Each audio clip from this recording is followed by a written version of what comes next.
2018 թվականից ի վեր 271 միլիարդ դրամ քաղաքացիներին է վերադարձվել եկամտային հարկի վերադարձի ծրագրով, որը ներառում է նաև հիպոթեկային վարկի դեպքում եկամտային հարկի վերադարձի ծրագիրը, որի շնորհիվ Հայաստանի շուրջ 41,000 ընտանիք նորակառույց շենքերում բնակարան ձեռք բերելու հնարավորություն է ստացել։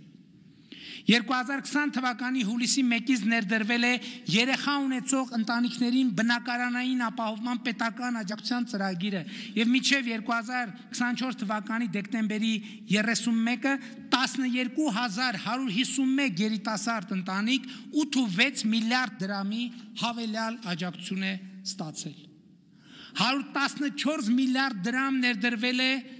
մարզերում սուբվենցիոն ծրագրեր իրականացնելու համար։ Սա ուշադրություն դարձրեք միայն պետական բյուջեից հատկացված միջոցներն են։ 2018 թվականից ի վեր սուբվենցիաների ընդհանուր փաթեթը կազմել է 225 միլիարդ դրամ։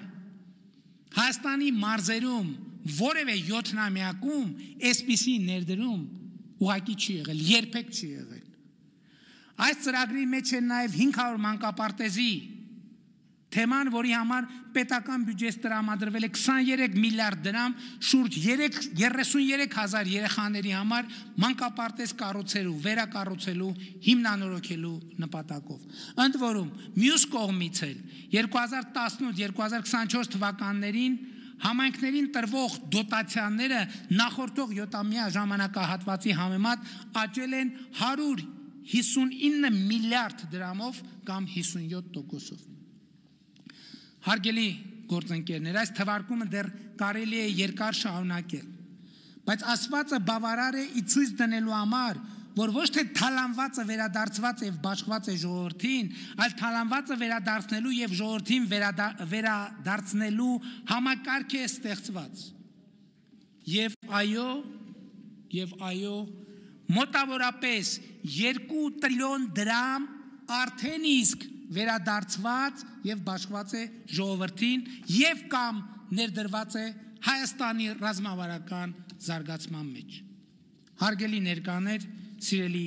ժողովուրդ, հատուկ ուզում եմ ընդգծել, որ վերը բերված բյուջետային հաշվարկների մեջ որևէ կերպ արտահայտված չեն անշարժ գույքի հարկի հաշվարկները։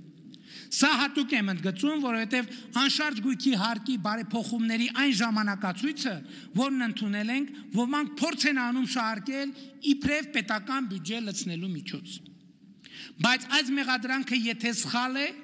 սխալ է, միայն մասամբ, որովհետև այո, հարկը բյուջե լցնելու միջոց է, բայց անշարժ գույքի հարկը համայնքային բյուջե լցնելու եւ ոչ թե պետական բյուջե։ Կրկնում եմ, անշարժ գույքի հարկից ոչ մի լումա չի մտնում պետական բյուջե, այլ բացառապես համայնքային բյուջեներ եւ պետք է հպարտությամբ ընդգծեմ, որ 2024 թվականին 2017 թվականի համեմատ Հայաստանի Հանրապետության համայնքների բյուջեները եռապատկվել են։